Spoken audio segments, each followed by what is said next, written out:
आप सबका इस पॉडकास्ट में स्वागत है और हम आज के पॉडकास्ट में ऑप्शंस ट्रेडिंग के बारे में डिस्कस करेंगे। ऑप्शंस एक काफ़ी फैसिनेटिंग सब्जेक्ट है एंड खासकर उसमें काफ़ी लोगों की रुचि रहती है। काफ़ी ट्रेड्स होते हैं मार्केट में, 80% से ज़्यादा डेरिवेटिव्स वॉल्यूम ऑप्शंस में होते हैं।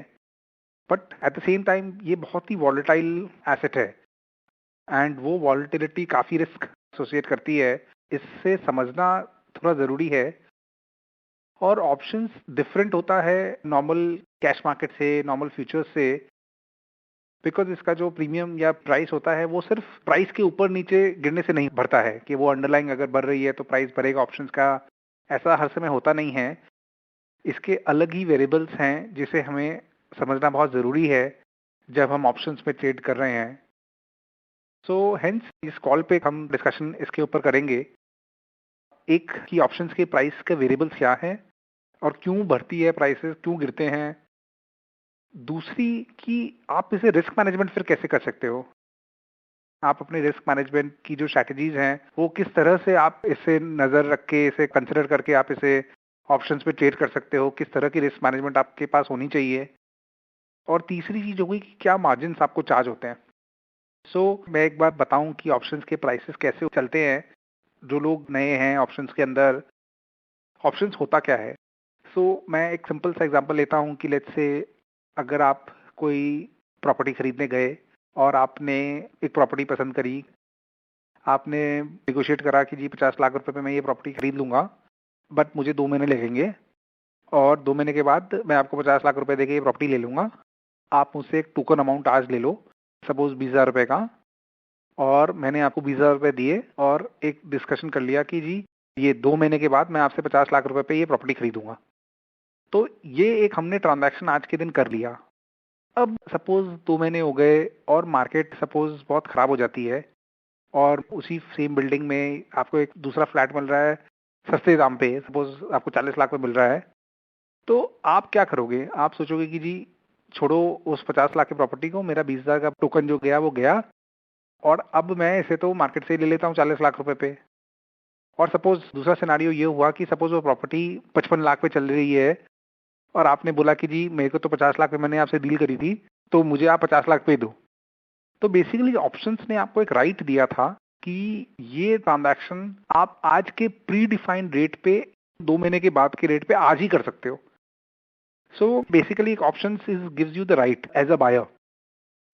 अभी अगर हम इसी चीज को एक्सटेंड करते हैं स्टॉक मार्केट्स में और ऑप्शंस के प्रीमियम के ऊपर, तो अगर आप यही चीज देखो कि आज के दिन जो चल रहा है प्रॉपर्टी का दाम, उसको स्पॉट प्राइस बोलते हैं, मार्केट में स्पॉट बोलते हैं। 2 महीने बाद जो हमने एग्री करा है उसे हम स्ट्राइक बोलते हैं, 50 लाख को हम स्ट्राइक बोलते हैं। एंड सिमिलरली जो टोकन हमने दिया 20,000 रुपए का, यहाँ पे हम प्रीमियम देते हैं तो वो प्रीमियम हो जाता है। एंड 2 महीना मतलब टाइम टू डिलीवरी। तो अगर आप ब्लैक स्कोल्स मॉडल देखो तो ऑप्शंस की जो प्राइस होती है वो 6 वेरिएबल से डिपेंड करती है। Let's go one by one कि अगर सपोज आपने देखा कि आज के दिन मार्केट क्या चल रहा है या उसका स्पॉट प्राइस क्या चल रहा है। दूसरा होता है स्ट्राइक प्राइस, विच मीन्स कि आप कितने दूर खड़े हो मार्केट से आज के दिन। तो अगर सपोज मार्केट आज 9,000 चल रही है और अगर आपने सपोज 8,500 का पुट लिया हुआ है तो आप 500 पॉइंट दूर हो। तो जितना दूर आप मार्केट से आज के दिन हो उतना प्रीमियम आपका कम होता रहेगा, बिकॉज उतना ही इवेंट की प्रोबेबिलिटी कम होती है। सी ऑप्शंस की जो प्राइस है वो डिपेंड करता है कि वो कितना प्रोबेबल है वो इवेंट होना। सपोज मार्केट में अगर आपने 9,000 बोला है और 9,000 मार्केट आ गया तो वो प्रोबेबिलिटी पे डिपेंड करती है। तो सपोज अगर आपने ये देखा कि 9,000 मार्केट चल रहा है, मार्केट 8,500 बहुत दूर है, तो प्रीमियम शायद उससे कम होंगे। But that is a second variable which is the strike price आपने जो डिसाइड करा। तीसरा वेरिएबल इसका होता है टाइम वैल्यू, मतलब कितना समय बचा हुआ है। तो जितना टाइम वैल्यू होगा उतना ऑप्शंस की वैल्यू ज्यादा होंगे और जितना टाइम वैल्यू कम होगा उतना ऑप्शंस की प्राइस कम हो जाएगी। चौथा होता है वॉलेटिलिटी। अगर आप ये देखोगे ये सबसे इंपॉर्टेंट वेरिएबल है ऑप्शंस के प्राइस को जो बढ़ाता है और कम करता है। एंड वॉलेटिलिटी इज बेसिकली इस पूरे ऑप्शंस के होने के प्रोबेबिलिटी क्या है, उसका रिस्क क्या है। और जैसे मार्केट में अनसर्टेनिटी बढ़ जाती है, जैसे ही मार्केट में पता नहीं चलता कि आगे क्या होगा, नेगेटिव न्यूज है या पॉजिटिव न्यूज, ज्यादातर नेगेटिव न्यूज में आईवीज बढ़ते हैं, अनसर्टेनिटी आईवीज बढ़ते हैं, उस समय आप देखोगे तो IVs really shoot up. And वो इनफैक्ट सबसे इंपॉर्टेंट जो ऑप्शंस के प्राइसेस को बढ़ाते हैं और गिराते हैं वो आईवीज होते हैं। तो अगर आप कभी रिजल्ट देखोगे कि कोई कंपनी का रिजल्ट आने वाला है, आप देखोगे तो उसके आईवीज बढ़ जाते हैं। और जैसे इन्फोसिस का बहुत बार आप देखोगे तो आईवीज रिजल्ट्स के पहले बढ़ जाते हैं, और जैसे ही रिजल्ट आउट हो गया मार्केट में, उसका आईवीज कम हो जाता है। एंड उसका स्टॉक का जो प्राइस है, अगर वो 600 चल रहा है, वो पहले भी 600 चल रहा होगा, बाद में भी 600 चल रहा होगा, बट उसका जो ऑप्शन का प्रीमियम होगा ना, वो सपोज 20 रुपए की जगह 50 रुपए हो जाएगा, एंड जैसे रिजल्ट आए वो वापस 20 रुपए हो जाएगा। तो आई एम सेइंग कि इसी कारण उसका ऑप्शन का प्राइस चेंज करा, बिकॉज उसके अंदर वॉलिटिलिटी बढ़ गई। और ये एक जो फैक्टर है, ये बहुत ही इंपॉर्टेंट फैक्टर है हमें जानना जब हम ट्रेड कर रहे हैं मार्केट्स में, बिकॉज बहुत कुछ इससे लिंक करता है। अगर हम सपोज ऑप्शन बायर हैं, तो अगर आईवीज कम हो रहे हैं, तो भले ही हमारा व्यू मार्केट का सही चला गया हो कि हमने सोचा था कि मार्केट अभी 9000 पे चल रही है और मार्केट 9200 जाएगी, बट बिकॉज उस मार्केट में अभी फियर कम है, आईवीज कम हो रहे हैं, वो जो आपके कॉल के जो प्रीमियम होंगे वो कम होने लगेंगे। सिमिलरली अगर आप सेलर हो, ऑप्शन जो राइटर्स राइट करते हैं, अगर सपोज आपने आज 9000 मार्केट चल रहा है, आपको लग रहा है कि मार्केट 9500 नहीं जाएगा, बट अगर मार्केट में अचानक से बैड न्यूज आ रहा है, फियर आ रहा है, आपके जो ऑप्शंस की जो प्राइस है ना, वो बहुत ही वायलेंटली रिएक्ट करती है और बहुत ही ज्यादा बढ़ जाती है। तो ये आईवीएस को समझना, मतलब इंडिया विक्स कहते हैं इसे, और यूएस मार्केट में सीबीओई वॉलेटिलिटी इंडेक्स कहते हैं, इसे जानना बहुत ही ज्यादा जरूरी है और इस पर नजर रखना बहुत ही ज्यादा जरूरी है। कि अगर आपने देखो कि अभी जो ये मार्केट कोरोना क्राइसिस के कारण इतना जो बढ़ गया था, इंडिया वॉलेटिलिटी जो कि सालों से 15 से 17 के बीच में रहा है, वो 80 के लेवल्स पे चला गया था। मतलब इतना ज्यादा फेयर मार्केट में आ गया था, और जिसके कारण ऑप्शंस की जो प्राइसेस हैं वो बहुत बढ़ गए थे। तो ये एक बहुत ही इंपॉर्टेंट चीज है जानना कि ऑप्शंस के अंदर वॉलेटिलिटी क्या चल रही है, आईवीज क्या चल रहे हैं, बिकॉज अगर आपके वॉलेटिलिटी श्रिंक होती है तो ऑप्शंस के प्राइसेस श्रिंक होंगे। अगर आप सेलर हो तो ये आपके लिए फायदा होता है, बिकॉज आपने अगर suppose out of the money option side करा, वॉलेटिलिटी श्रिंक हो रही है, और तो आपके प्रीमियम जल्दी से धस जाएंगे। और अगर आप बायर हो तो वही चीज आपको दूसरी जानने की जरूरत है कि भले ही आपका मार्केट ऊपर चला जाए, बट आपका प्रीमियम फिर भी गिर जाएगा। सो आईवीज इज वेरी इंपॉर्टेंट। तो बेसिकली ये 4 वेरिएबल्स जो है कि क्या रेट चल रहा है मार्केट में, कितने दूर का आपने कॉल या पुट लिया हुआ है, कितना टाइम बाकी है, और कितने आईवीज चल रहे हैं, ये बहुत इंपॉर्टेंट है। बाकी की रेट ऑफ इंटरेस्ट क्या चल रहा है वो तो स्टैंडर्ड है मार्केट के अंदर, और risk free rate of return क्या है मार्केट में, डिविडेंड यील्ड क्या है, वो तो निफ्टी में बहुत ज्यादा चेंज नहीं होता। तो 6 वेरिएबल्स होते हैं एक्चुअली ब्लैक स्कोल्स मॉडल के, जिसके अंदर ये जो 3 variable strike, IVs and theta, time value को थीटा कहते हैं, वॉलेटिलिटी को आईवीज कहते हैं, एंड स्ट्राइक प्राइस। तो अगर आपने ये 4 चीजों को ध्यान रखा, तो जब आप ऑप्शन ट्रेडिंग कर रहे हो तो ये आपके लिए बहुत ही कारगर रहेगा। मैं एक एग्जांपल लेता हूं, and now I'll also shift a little to the second part also, which is the risk management also when we are trading in the markets. And ये बहुत जरूरी है ट्रेडिंग के टाइम पे कि हमने सही रिस्क मैनेजमेंट स्ट्रेटेजी अपनाई है। हमारा प्रॉफिट एंड लॉस बहुत ज्यादा रिस्क मैनेजमेंट के ऊपर डिपेंड करता है, ना कि सिर्फ हमारा व्यू के ऊपर। ये view is one aspect of the trade, but risk management is a very very important aspect जिसे हमें ध्यान रखना चाहिए। तो लेट मी से दैट अगर सपोज मैं एक ट्रेडर हूं और मुझे लग रहा है कि मार्केट आज के दिन 9000 पे चल रही है, 9700 के लेवल्स पे नहीं जाएगी, तो मैं क्या करूंगा, मैं एक ऑप्शन राइट करूंगा, मैं कॉल को राइट करूंगा। मैं सिंपल लैंग्वेज में बोल रहा हूं कि अगर आप बाय करना है तो कॉल लोगे आप, और अगर आपको लग रहा है कि नीचे जाएगा तो आप पुट खरीदोगे। बट दूसरी चीज जो ऑप्शंस में होती है, जो काफी ट्रेडर्स करते हैं और काफी सीजन ट्रेडर्स करते हैं, वो ऑप्शंस बाय नहीं करते बट ऑप्शंस को सेल करते हैं। वो कहते हैं कि देखो अभी बाजार अगर 9000 पे चल रहा है ना, तो मुझे नहीं लग रहा कि मार्केट अभी 10,000 जाएगी, या 9,500 जाएगी, या 9,700 जाएगी। तो उन्होंने ये नहीं व्यू लिया कि मार्केट ऊपर जाएगी, मार्केट ऊपर भी जा सकती है, बट मार्केट इस लेवल के ऊपर नहीं जाएगी। तो ये जो व्यू के साथ जो लोग ट्रेड करते हैं वो बेसिकली ऑप्शंस को राइट करते हैं, और उनके फायदे में ये होता है कि टाइम वैल्यू उनके साथ है कि जितना टाइम खत्म होएगा उतना ऑप्शंस के प्राइसेस कम होंगे, और बिकॉज वो आउट द मनी है तो वो ऑलरेडी इतने दूर खड़े हैं मार्केट से, तो उनका कोई इंट्रिंसिक वैल्यू नहीं है, उनका कोई इमीडिएट नुकसान नहीं होगा जब तक बाजार उस लेवल को टच ना करे। तो सो ऑप्शन राइटर्स जो हैं वो मार्केट में बहुत, जैसे मैंने बताया, उनके साथ रिस्क ये होता है अगर उनका व्यू गलत चला गया और मार्केट तेजी में निकल गया, मतलब अगर मार्केट 9000 पे था, 9400, 9500, 9700 चला गया, तो जो उनका प्रीमियम है वो बहुत ही ज्यादा शार्पली बढ़ जाता है। और क्या होता है कि जब आप 9700 का कॉल बेच रहे हो 9000 के लेवल्स पे, तो आपको प्रीमियम मिलेगा तो 12 से 15 रुपए या 20 रुपए। बट जब आपका नुकसान होगा, जब वो 9000 से मार्केट 9400, 9500 जाएगा, तो यही जो 20 रुपए का प्रीमियम है, यही 80 रुपए, 100 रुपए, 200 रुपए होने में टाइम नहीं लगता। बिकॉज इसके अंदर एक तो ये स्पॉट से जो पास आ रहा है, इसकी जो गैप थी, हमने बात करी थी कितने दूर खड़े हो मार्केट से, अब ये मार्केट से आप पास होने लगे, तो उसके कारण प्रीमियम्स बढ़ जाते हैं। और दूसरा, मार्केट में तेजी आ गई है, तो अगर आईवीज बढ़ गए तो प्रीमियम्स और शार्पली बढ़ जाएंगे। सो हेंस राइटर के लाइफ में अलग प्रॉब्लम होती है कि जब मार्केट अगर अचानक से रिबाउंड करने लगता है तब उनके प्रीमियम्स बढ़ जाते हैं। तो उनके पास क्या क्या ऑप्शंस हैं? एक तो राइटर के लिए ऑप्शन ये हो गया कि अगर सपोज उन्होंने 9000 के लेवल्स पे 9500 का कॉल राइट करा, या उन्होंने 9700 का कॉल राइट करा, तो अगर मार्केट बढ़ रहा है तो वो चाहे तो वो कॉल को बाय कर सकते हैं। तो सपोज उन्होंने 9700 का कॉल राइट करा हुआ है और उन्होंने 9300 का कॉल खरीद लिया, suppose I am just giving an level example. तो अब और 9300 के ऊपर अगर मार्केट जाएगा, मतलब 9400, 9500, 9600, तो उनका जो ऑप्शन के राइटिंग वाले पोजीशन में नुकसान होएगा, बट उनके जो कॉल जिन्होंने बाय करा था उसमें उनका फायदा होगा। सो बेसिकली ये एक रिस्क मैनेजमेंट स्ट्रैटेजी है। See, risk management strategy is not a profit making strategy. ये सिर्फ आपके लॉस को कम कर सकता है, ये आपको प्रॉफिट नहीं करके दे सकता। तो कितनी बार हम जब ट्रेड करते हैं तो हमारे ट्रेड्स गलत चले जाते हैं, और फिर उस समय हम सोचते हैं कि हम क्या करें।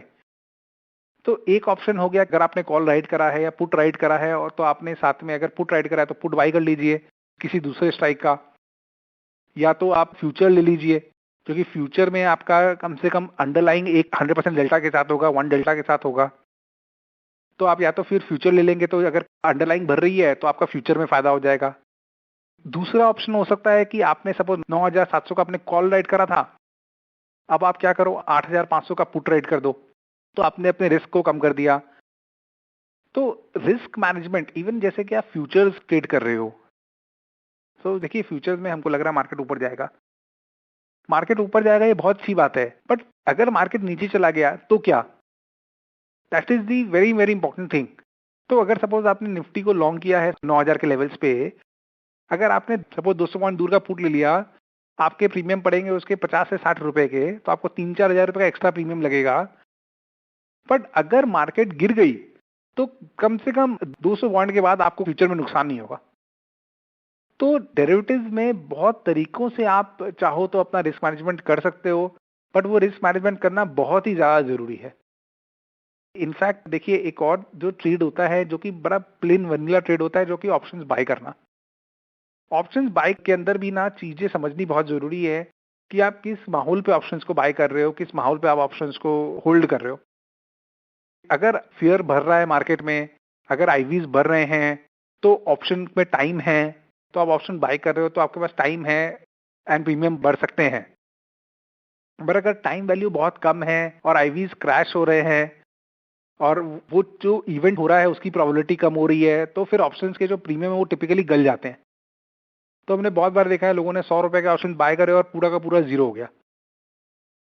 सो हेंस ऑप्शन में इनफैक्ट उसका स्ट्रेंथ बोलो या उसका वीकनेस बोलो, ये एक उसका इनहेरेंट रिस्क है कि जो आपने 100 रुपए का प्रीमियम दिया है वही आपका मैक्सिमम लॉस है। बट ऑप्शन राइटिंग के केस में वैसा नहीं है। ऑप्शन राइटिंग के केस में जो आपने प्रीमियम कमाया है वो आपका मैक्सिमम गेन है, और मार्केट अगर आपके अगेंस्ट चली गई तो आपके बहुत नुकसान हो सकता है। उसमें हम मिनिमम आपके जो मार्जिन दे रहते हैं, हम उस मार्जिन से पोर्शन काट लेते हैं, But the important point in the entire options trade is to have a very important risk management strategy and to understand why the premiums are going up. Options में जब आप ट्रेड कर रहे होते हो तो बेसिकली अगर आप बाय करते हो ऑप्शंस तो सिर्फ आपको प्रीमियम्स देने पड़ते हैं। तो सपोज अगर निफ्टी के केस में 700 रुपए का ऑप्शन चल रहा है तो आप 100 रुपए इंटू 75 का लॉट है तो 7,500 रुपए दोगे। अगर आप राइटिंग करते हो तो इस केस में आपको मार्जिन देने पड़ते हैं। वो मार्जिन जो भी होती है वो एक्सचेंज डिसाइड करती है कि अगर सपोज निफ्टी 75 का लॉट है, 9,000 का कॉन्ट्रैक्ट है, तो सपोज 7 लाख का निफ्टी कॉन्ट्रैक्ट के ऊपर एक्सचेंज का सपोज मार्जिन आता है 25% का। तो ये 25% का जो मार्जिन है ये आपके अकाउंट पे होना चाहिए। या तो ये कैश हो सकता है या तो अपने शेयर यूज कर सकते हो। तो बहुत सारे क्लाइंट्स के पास शेयर्स पड़े हुए रहते हैं, वो अपने चाहे तो शेयर्स के अगेंस्ट पे लिमिट क्रिएट कर ले, और ये सब कुछ ऑनलाइन होता है icicidirect.com की साइट पर। जैसे ही आपने लॉगिन करा www.icicidirect.com, लेफ्ट हैंड साइड में आप शेयर्स मार्जिन में गए, पहले आपने इक्विटी में गए या एफएनओ में गए। सपोज आप एफएनओ में गए, आपने एफएनओ पर शेयर्स मार्जिन क्लिक करा, वहां पे आपके सारे शेयर्स दिख जाएंगे और आपको जो भी शेयर्स देने हैं वो आप उसमें एलोकेट कर दो और लिमिट आपकी तुरंत क्रिएट हो जाएगी और कोई चार्जेस नहीं लगेंगे आपके। इंस्टेंट है ये पूरा प्रोसेस। उसके बाद जो भी आपकी लिमिट हुई है वो आप चाहो तो एलोकेट कर दो एफएनओ के अंदर, सो दैट कि एफएनओ में एक आपकी लिमिट क्रिएट हो गई। आप ट्रेड के लिए रेडी हो कि भाई आपके पास शेयर्स थे, आपने उसको यूज करा और उसके अगेंस्ट आपने पोजीशन ले ली। तो टिपिकली लोग क्या करते हैं, लोग उसको ऑप्शन राइटिंग के लिए यूज करते हैं, मार्जिन बिकॉज उसमें देना पड़ता है, या तो फ्यूचर्स के लिए यूज करते हैं। ऑप्शन बाइंग के लिए शेयर यूज नहीं होते बिकॉज ओवरनाइट में आपको प्रीमियम को एक्सचेंज को पे करना ही पड़ता है। तो अगर आपने शेयर यूज कर लिए तो अगर आपके पास कैश नहीं है तो आपके स्टॉक बिक जाएंगे। तो ये एक जरूरी इंपॉर्टेंट पॉइंट है आपको नोट करना कि आप ऑप्शन मार्जिन के लिए यूज कर सकते हो, नॉट फॉर प्रीमियम। तो आप मार्जिन की ओवरनाइट पोजीशंस में जो आप 1 दिन, 6 दिन, महीने भर के लिए रख सकते हो, उसमें 25% मार्जिन लगते हैं। डिपेंड करते हैं एक्सचेंज के ऊपर। एक्सचेंज का अगर वॉर कम हो रहा है तो आपके मार्जिन, जैसे ये कोरोना के पहले ये मार्जिन 15-16% चल रहे थे, अभी वॉर मार्जिन बढ़ गए हैं तो वो 25% हो गया है। तो अभी थोड़ी सी मार्केट नॉर्मलाइज होगी तो फिर से मार्जिन कम हो जाएंगे। एंड दूसरा, लोग ऑप्शंस एक और चीज के लिए यूज करते हैं जो कि सबसे इंपॉर्टेंट है और बेसिक है, which is portfolio management. Actually अगर आप देखो कि अगर आपके पास 1 करोड़ का पोर्टफोलियो है और अगर आपको लग रहा है कि निफ्टी नीचे चली जाएगी, तो simplest thing with the investors को जो करना चाहिए वो एक पुट बाय कर लेना चाहिए 1 महीने 2 महीने के बाद का, कि इट्स लाइक एन इंश्योरेंस कि अगर मार्केट चली गई नीचे तो कम से कम आपका जो पुट है वो पैसे बना के दे देगा आपको। तो अगर आपको लग रहा है कि व्यू है आपका एक पर्टिकुलर ट्रेड के ऊपर कि मार्केट नीचे चली जाएगी, कुछ भी हो सकता है, इंडिया में केसेस कोरोना के बढ़ जाएं और ये नंबर मल्टीप्लाई करके अगर एक बार ये लॉकडाउन खुलता है, तो आपने 2 महीने बाद का पुट ले लिया, उसमें आपका कॉस्ट थोड़ी ज्यादा आती है, प्रीमियम ज्यादा होते हैं, बट देन अगर आपका व्यू राइट हो जाता है तो वो जो ऑप्शंस के प्राइसेस हैं वो इवन इंट्रिंसिक वैल्यू गेन कर लेते हैं। मैं एक एग्जांपल लेता हूँ कि सपोज अभी 9,000 चल रहा है मार्केट और आपने क्या करा, आपने 8,700 का पुट ले लिया कि आपको लग रहा है कि 8,700 चला ही जाएगा अगर मार्केट में कुछ बैड न्यूज आता है तो। और आप मार्केट में बैड न्यूज एक्चुअली आ गया और जो मार्केट है वो सपोज 8,500 चला गया, तो एक्चुअली आपके जो ऑप्शंस जो है ना उसमें 200 रुपए उसका इंट्रिंसिक वैल्यू गेन कर लिया, प्लस साथ में जो उसका प्रीमियम होगा टाइम वैल्यू वो भी उसका हो जाएगा। So hence this you can also use to hedge your portfolio. So अगर आपका 10 लाख का पोर्टफोलियो है और अगर आपने 1 लॉट निफ्टी भी लेते हो तो आपका टिपिकली आप 7 से 8 लाख का पोर्टफोलियो अपना हेज कर सकते हो। एंड अगर आपका जो कैश में नुकसान होगा वो आपका पुट ऑप्शन आपको कुछ रिकवर करेगा। इसमें एक ये चीज होती है कि निफ्टी का पुट पोर्टफोलियो का जो बीटा है वो आपके पोर्टफोलियो से मैच ना करे। आपके पास बहुत सारे मिड कैप स्टॉक होंगे तो शायद आपने एक पुट ऑप्शन से आपका फायदा ना हो, but typically options actually are originally design for risk management and hedge management. So बहुत सारे वेरियस पर्पसेस से आप ऑप्शंस की ट्रेडिंग कर सकते हो। इसमें प्रीमियम कम लगते हैं, आपका प्रीमियम ही आपका ओनली नुकसान है, इसके अंदर उससे ज्यादा नुकसान आपका हो नहीं सकता, बट इसमें केयरफुल होकर ट्रेड करना बहुत ज्यादा जरूरी है। हम काफी सारे ब्रोकरेज ऑप्शंस लेके आए हैं ऑप्शंस के ऊपर, जैसे हमारा प्राइम ब्रोकरेज हो गया जिसमें हम सिर्फ मात्र 35 रुपए की ब्रोकरेज ले रहे हैं 900 रुपए की प्राइम प्लान पे, और 9,500 के प्राइम के ऊपर 20 रुपए हो जाता है। सबसे इंपॉर्टेंट चीज जो आईसीआईसीआई डायरेक्ट में आपको मिलती है, एक तो ये होता है कि हम जो शेयर्स यूज करते हो अपना लिमिट क्रिएट करने के लिए, उसके ऊपर हम ब्याज चार्ज नहीं करते। आज के दिन आप मार्केट में टिपिकली अगर आप शेयर्स अपना दोगे तो ब्रोकर आपसे 18% का ब्याज ले लेता है। आप ऐसे रेट में आप अपने शेयर्स डेरिवेटिव्स में यूज करो लिमिट्स के लिए, एफएनओ के लिए, आपको ₹1 का ब्याज चार्ज नहीं होता। सो ब्रोकरेज एक इंपॉर्टेंट चीज होती है बिकॉज इससे आपका ब्रेक इवन बहुत कम हो जाता है ऑप्शंस में जब आप ट्रेड कर रहे होते हो। तो दूसरा, आप स्ट्रैटेजीज बना सकते हो बिकॉज आप कॉल अगर बेच रहे हो तो आप पुट भी बेच सकते हो साथ में, बिकॉज आपके मार्जिन कम लगेंगे। तो बहुत सारे जो आपके ट्रेड्स के एस्पेक्ट्स हैं वो आपके कवर हो जाते हैं। एक और चीज है, जब आप ऑप्शंस में ट्रेडिंग कर रहे हो, जब भी मार्केट में ट्रेडिंग कर रहे हो, तो मार्केट के जो सपोर्ट रेजिस्टेंस है उसको रिस्पेक्ट करना बहुत ज्यादा जरूरी है। एंड मैं एग्जांपल लेके बताऊंगा कि ये ह्यूमन इमोशन से ही ये बाहर आता है, but this is a very important aspect in trading. In fact खासकर आपने सुना होगा मार्केट में कि 52 वीक हाई मार्केट ने तोड़ दिया है, लो तोड़ दिया है, डे लो तोड़ दिया है आज निफ्टी ने अपना, और गिरावट आ रही है। सो ये जो टेक्निकल टर्म्स हैं कि डीएमए, ये क्या है? जस्ट एक एग्जांपल, जैसे अगर आपने देखा हो कि टाटा मोटर्स जैसा स्टॉक, टाटा मोटर्स एक पॉइंट ऑफ टाइम पे 600 रुपए पे ट्रेड कर रहा था। तो जिस क्लाइंट ने, आप सोचो कि 600 रुपए में स्टॉक खरीदा है, फिर उसके बाद टाटा मोटर 600 की जगह 500 आ गया, 450 रुपए आ गया, उसने राइट्स किया 450 पे, इन्वेस्टर ने 600 का स्टॉक खरीदा हुआ, 450 का राइट्स को देखा उसने, 450 से वो 300 आ गया, 300 से 200 आ गया, 200 से 100 रुपए चला गया, और फिर बाद में तो 55-60 आ गया था। आप उस इन्वेस्टर के बारे में सोचो जिसने उस स्टॉक को 600 पे खरीदा हुआ है। वो इन्वेस्टर सोच रहा होगा कि उसने कितनी बड़ी गलती करी है स्टॉक को खरीद कर, और उसके मन में सिर्फ एक ही चीज चल रहा होगा कि जी जिस दिन ये स्टॉक वापस आएगा ना, मैं बेच दूंगा। एंड ये चीज जितने लंबे अरसे तक चलती है ना, उतना ही उसका रिजॉल्व होता है कि मैं तो इसमें बहुत बड़ी गलती कर गई। 3 महीने 2 महीने तक समझ में आता है। वही चीज अगर 3 साल 5 साल 7 साल अगर चल गई, तो इन्वेस्टर सोचता है कि मैं तो सिर्फ ब्रेक इवन का वेट कर रहा हूँ। हेंस अगर आप देखो, जिसने 600 पे लिया, 500 पे लिया, 400 पे लिया, ये सब इन्वेस्टर आज के दिन जैसे ही स्टॉक वापस उठेगा ना कभी भी, तो ये स्टॉक सब बेचने आएंगे। इसका मतलब क्या है कि ये बहुत ही डीप रेजिस्टेंस क्रिएट हो रहा है स्टॉक पे, कि बार बार स्टॉक बढ़ेगा, लोग आ रहे हैं सेल कर रहे हैं, लोग आ रहे हैं सेल कर रहे हैं, और ये जितना ज्यादा रहा है उतना ज्यादा रेजिस्टेंस है। बट अगर ये रेजिस्टेंस तोड़ रहा है अपना, मतलब 300 रुपया था फिर भी रुका नहीं, इसका मतलब लोग खरीद रहे हैं, इसका मतलब है कि buyers are more than sellers. तो वो समय स्टॉक को बेचना मतलब वो गलत स्ट्रैटेजी होती है। इनफैक्ट उस समय तो उसमें तेजी आ रही है, जब स्टॉक 600 रुपए चला गया है, इसका मतलब सारे सेलर्स निकल चुके हैं पुराने वाले, और they are more buyers in the market than sellers. तो हेंस जो ट्रेडिंग का बहुत ही इंपॉर्टेंट जो एक एलिमेंट होता है, जो सपोर्ट रेजिस्टेंस। अभी देखिए आप मार्केट में 12,000 का मार्केट, अचानक से मार्केट 7,500 पे चला गया। तो जो भी इन्वेस्टर्स हैं सब अच्छे अच्छे स्टॉक्स लेके बैठे थे, आज के दिन उन्होंने अपने पोर्टफोलियो में कितना नुकसान देखा है। अब उनके मन में है कि जी अगर ये सपोज अभी ये 7,500 था तो 9,000 एक रेजिस्टेंस क्रिएट हुआ मार्केट में, 10,000 होगा वो तुरंत वो बेचेंगे, 11,000 होगा फिर बेचेंगे, 12,000 होगा फिर बेचेंगे। बट अगर मार्केट फिर भी 13,000 14,000 लेवल पे गई, इसका मतलब सारे सेलर्स निकल गए हैं। तो मार्केट में सपोर्ट रेजिस्टेंस टेक्निकल जो है ना, डे हाई तोड़ दिया मार्केट, मतलब that is to be celebrated. उस समय बाय करने की जरूरत है rather than to sell. So अगर तोड़ दिया तो, बट अगर उसके लेवल्स पे ट्रेड कर रहा है देन यू कैन शॉर्ट।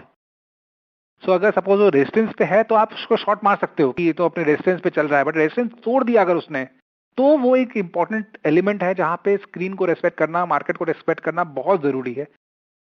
बहुत बार हम देखते हैं ट्रेडर्स का कि भाई मार्केट में उनके अगेंस्ट जा रहा है, बट वो कुछ नहीं कर रहे, वो सोच रहे नहीं होगा होगा। मतलब जब तेजी में बाजार है तो वो तेजी में बाजार है, उसके बारे में सोच के क्यों तेजी में है, वो कुछ होगा नहीं। नीचे जा रहा है जा रहा है। सो आई एम सेइंग, इसलिए थोड़ा सा मार्केट समझना, टेक्निकल्स को रेस्पेक्ट करना ये बहुत जरूरी है। और उस समय क्या इमोशन चल रहे हैं, कैसे आईवीज चल रही है, ये सब पैरामीटर्स अगर हम एज अ ट्रेडर जानेंगे तो इट इज समथिंग जो कि हमें हेल्प करेगा जब हम ट्रेड कर रहे हो मार्केट्स में। There is no easy money in markets, ऐसा कोई ट्रेड नहीं है जहाँ पे कि इजी बनता है। बट हमें अपना रिस्क मैनेजमेंट करना I think is the most important thing, कि अगर हमने कोई ट्रेड करा है, what is the maximum loss, if we are getting into a loss situation, क्या हम अपने लॉस को कम कर सकते हैं, क्या हम ऐसे अपने सिचुएशन को अपने आप को एक्सपोज ना करें जहाँ पे कि हमारा लिमिटेड लॉस हो रहा है। तो risk management in the market is very very essential for clients and hence मतलब हमें बहुत डायनामिक होने की जरूरत है और when we are trading aware होने की जरूरत है। एंड कुछ फीचर्स जैसे मैंने बताए, शेयर्स मार्जिन जो आप लिमिट क्रिएट करता है आपके शेयर्स के अगेंस्ट पे, तो ये आपको इकोसिस्टम प्रोवाइड करता है when you are trading. This is what I wanted to discuss on the call today. Thank you so much.